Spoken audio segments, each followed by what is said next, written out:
Welcome back to the red floor.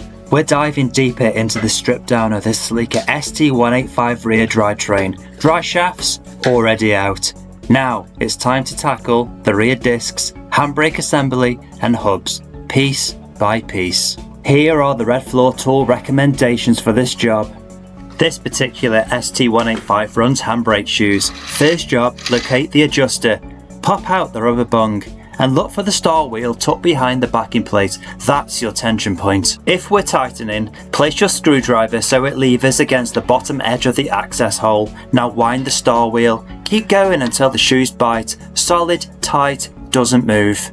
To remove the disc, the shoes need to be fully wound down. Place your screwdriver so it levers against the upper edge of the access hole. Now wind the star wheel, back it off until it binds. The disc should spin freely. With the lug nuts removed, the disc lifts away, smooth and easy. And just behind it, handbrake shoes, waiting in the shadows. That's your next teardown target.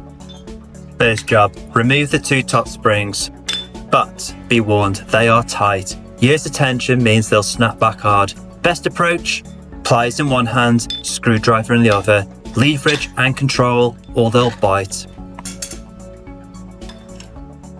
Now we tackle the center handbrake springs and cups. One method, thumbs in, press down, twist and release. It's a tight workspace, but with patience and pressure, they'll come free. For the other side, I show it's easier to use pliers to remove these components. Ideally, you'd use a magnet to remove these through the hub face hole. With the main springs out the way, it's time to lift the handbrake shoes. Gently pull them apart, just enough to free the star adjuster. Now, remove the lower spring from the outer shoe. That will separate it. Same move on the inner shoe. Spring off. Out the way.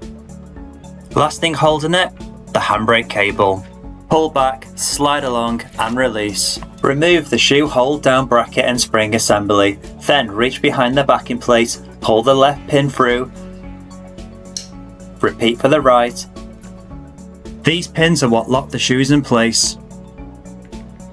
It's time to remove the two 10mm bolts that hold the handbrake cable on. A bit of heat and spray gives you a fighting chance to avoid the dreaded snap.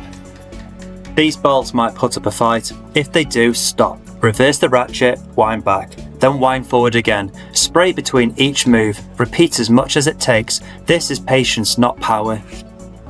Pulling the cable through the backing plate completes the process. That's the last tether. Now it's time to move on. Hub removal's next. Just two bolts to be removed. Quick wire brush, then spray. Socket on. Ratchet locked in. Spanner in place. Check out that setup. This is how you fight clean. It's a tight one, slow to get moving, but with patience and rhythm, it starts to turn. Keep working it. Soon enough, it's just another bolt in the restoration pile. Same method. Socket.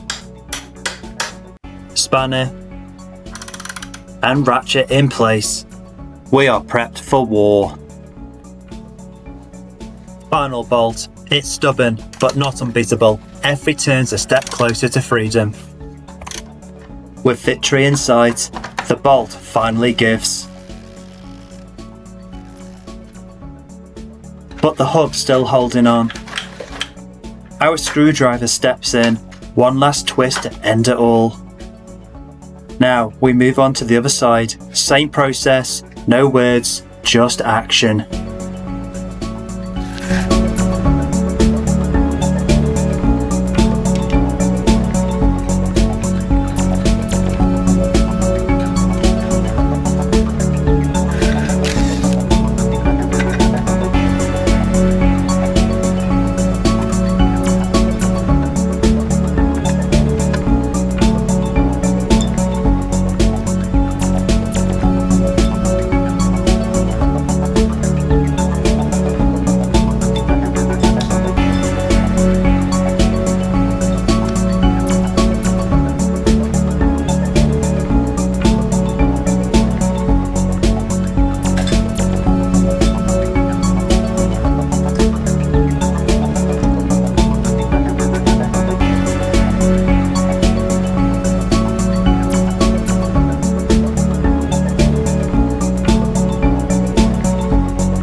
With it all apart, let's take a look at everything we pulled off.